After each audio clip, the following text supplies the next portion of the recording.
Il dégageait quelque chose de profondément dérangeant et mon instinct me criait de trouver un moyen de partir le plus vite possible.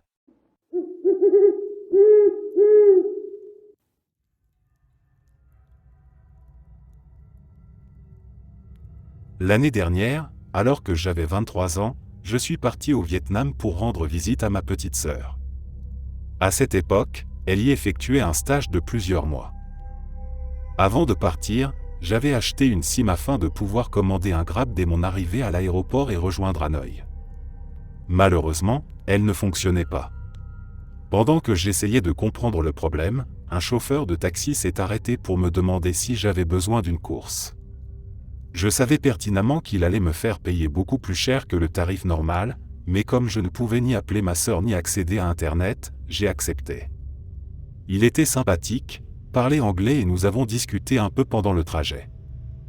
Au bout d'une quinzaine de minutes, il m'a annoncé que son service était terminé et qu'il allait me confier à l'un de ses collègues pour terminer la course jusqu'à Hanoï. Cela ne m'a pas particulièrement surprise. En Asie du Sud-Est, il est assez courant qu'un chauffeur transfère un client à un autre lorsque son service prend fin. C'était déjà arrivé plusieurs fois à ma sœur et elle m'avait expliqué que c'était une pratique habituelle.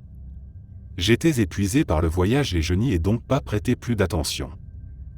Pourtant, au moment de monter dans le deuxième taxi, un très mauvais pressentiment m'a envahi. D'abord, il n'y avait aucune caméra à l'intérieur du véhicule, alors que c'est normalement obligatoire au Vietnam pour les chauffeurs Grab. Ensuite, je lui ai demandé plusieurs fois s'il avait besoin de l'adresse de destination, mais il ne m'a jamais répondu. Je lui ai posé la question en anglais, puis j'ai utilisé Google Traduction pour l'écrire en vietnamien, à 2 reprises. À chaque fois, il continuait simplement à accélérer sans dire un mot. J'ai commencé à paniquer. Je me suis mis à parler plus fort et j'ai essayé d'ouvrir les portières, mais elles étaient évidemment verrouillées puisque nous roulions déjà sur l'autoroute. J'ai alors retiré mon SIM et remis ma carte SIM habituelle dans mon téléphone afin d'appeler ma sœur. À ce moment-là, je me suis dit que tant pis si la communication me coûtait une fortune. Elle a décroché immédiatement et j'ai essayé de lui expliquer la situation le plus clairement possible. Elle était avec une collègue vietnamienne qui a eu une idée absolument brillante. Elle s'est mise à me parler en vietnamien d'une voix suffisamment forte pour que le chauffeur puisse entendre. Elle disait que j'avais bien fait de noter le numéro de sa plaque d'immatriculation, qu'on n'était jamais trop prudent, mais qu'elle était certaine que tout allait bien se passer. En réalité, je n'avais absolument pas noté sa plaque. C'était un mensonge, mais un mensonge très intelligent. Pour la première fois depuis le début du trajet, le chauffeur a enfin réagi. Il a demandé en vietnamien quelle était exactement mon adresse, parce qu'il ne savait pas où il devait aller une fois arrivé à Hanoï. La collègue de ma sœur lui a répondu à ma place. Sur le moment, je n'ai évidemment rien compris à cette conversation puisque je ne parle pas un mot de vietnamien. C'est seulement le lendemain que la collègue de ma sœur m'a raconté ce qui s'était réellement dit. À partir de cet instant, le chauffeur semblait extrêmement nerveux. Il tapotait sans cesse le volant avec ses doigts et n'a plus prononcé un seul mot pendant tout le reste du trajet. Au bout d'une trentaine de minutes, il m'a finalement déposé à la bonne adresse, tout en me surveillant constamment dans son rétroviseur intérieur. À peine étions-nous arrivés qu'il a littéralement jeté ma valise hors du coffre. Il a pris l'argent, en me faisant évidemment payer bien plus que le prix normal, mais à ce stade, j'étais simplement soulagé d'être arrivé vivante. Il est remonté dans sa voiture et est reparti à toute vitesse, si rapidement que je n'ai même pas eu le temps de noter le numéro de sa plaque d'immatriculation.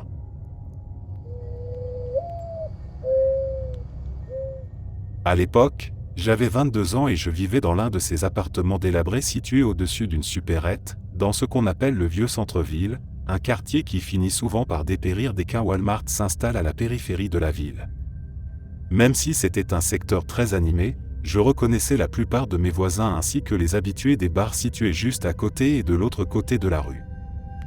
Pendant environ 4 mois, je me suis retrouvé au chômage. Chaque matin, je descendais à la supérette pour acheter un café, un paquet de cigarettes et tout ce dont mon mari, qui était encore mon petit ami à l'époque, et moi avions besoin pour la maison.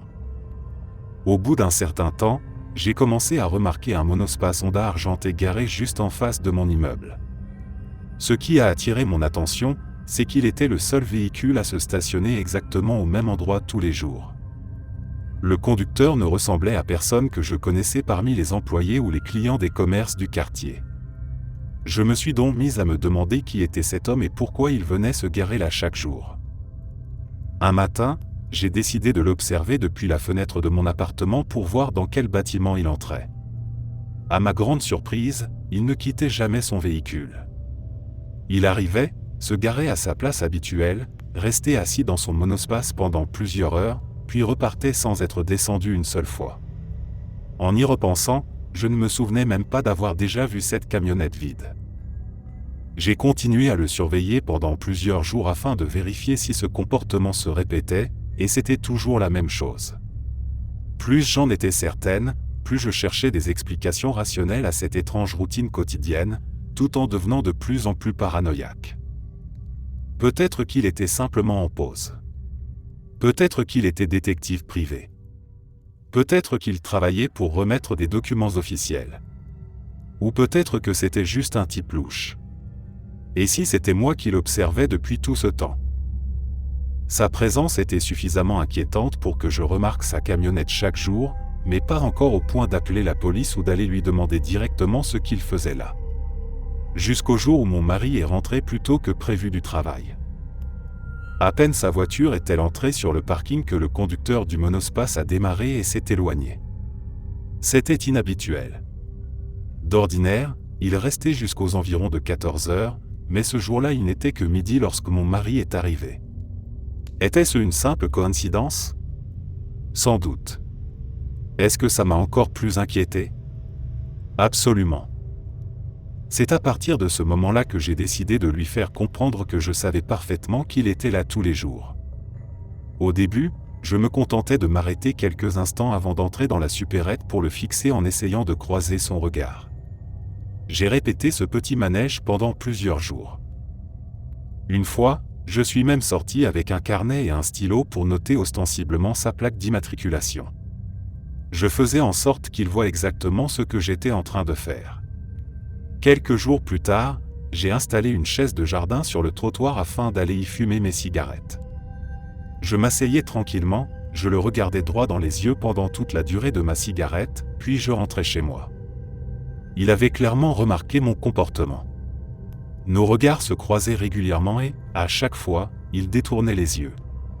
Je ne compte plus le nombre de fois où j'ai envisagé d'aller jusqu'à sa fenêtre pour lui demander pourquoi il se garait toujours au même endroit sans jamais sortir de son véhicule. Au bout de 3 ou 4 jours de ce petit duel silencieux où chacun observait l'autre, il a cessé de venir garer son monospace en face de chez moi. Je n'ai jamais su pourquoi il passait ces journées-là, mais il m'arrive encore d'y repenser. Parfois, je me demande si, de son côté, il ne me voyait pas simplement comme une folle qui passait son temps à le fixer pendant qu'il faisait son travail, quel qu'il ait été. Je suis né et j'ai grandi à Borna, en Allemagne, avant que ma famille ne déménage au Kosovo. C'était en 2014 et je n'avais que 6 ans. Après plusieurs années passées là-bas, nous nous étions complètement adaptés au mode de vie et aux habitudes des habitants. Cette journée avait donc commencé comme n'importe quel autre après-midi. L'été était magnifique et le ciel était illuminé par un coucher de soleil spectaculaire, traversé de longues bandes orange éclatantes. Ma mère roulait quelques mètres devant moi, tandis que je la suivais tranquillement sur mon petit vélo BMX. Même si Borna ne se trouvait pas en Bavière, c'était une ville incroyablement paisible. Beaucoup de personnes âgées venaient s'y installer pour profiter de leur retraite, car il ne s'y passait pratiquement rien une fois la journée terminée. Après 18 heures, les rues se vidaient complètement et chacun rentrait chez soi après le travail. Ce soir-là ne faisait pas exception. La route était totalement déserte. À un moment, ma mère tourna au coin d'une rue et entra dans le parc municipal, disparaissant aussitôt de mon champ de vision.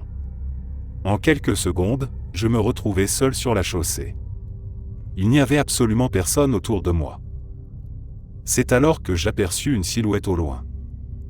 Au début, je n'y prêtais pas vraiment attention. Je pensais simplement qu'il s'agissait d'une femme à vélo. Mais plus elle s'approchait, plus son apparence devenait irréelle. Encore aujourd'hui, Je revois cette scène avec une précision troublante. Mon moi de 6 ans ne l'a jamais oubliée. Elle portait une robe d'été à pois blancs tout à fait ordinaire. Ses pieds étaient complètement nus et recouverts de terre. Son vélo produisait un grincement atroce, comme si la chaîne n'avait pas été huilée depuis des années. Mais ce qui me glaça véritablement le sang, c'était son corps. De la tête aux pieds, elle était couverte de sang. On aurait dit qu'elle avait subi d'horribles blessures, pourtant elle gardait un calme absolu. Elle souriait.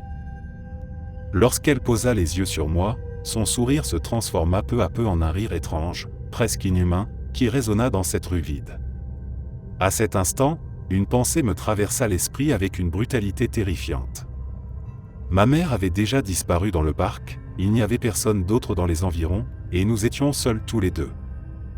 La panique s'empara immédiatement de moi. Je fis demi-tour et me mis à pédaler de toutes mes forces sur mon petit BMX, en priant pour qu'elle ne se lance pas à ma poursuite. Pris de peur, je jetai un regard derrière moi. Elle ne me suivait pas, elle s'était simplement arrêtée au milieu de la route, immobile, les yeux fixés sur moi. Je continuais à pédaler aussi vite que mes jambes d'enfant me le permettaient, traverser le parc à toute vitesse pour rejoindre ma mère et lui raconter en tremblant ce qui venait de se passer. Je n'ai jamais revu cette femme. Pourtant, toutes ces années plus tard, son visage continue encore de hanter mes souvenirs. Merci d'être resté jusqu'à la fin. N'oubliez pas d'aimer la vidéo, de vous abonner et de partager vos propres histoires en commentaire. On se retrouve demain à la même heure devant ce feu.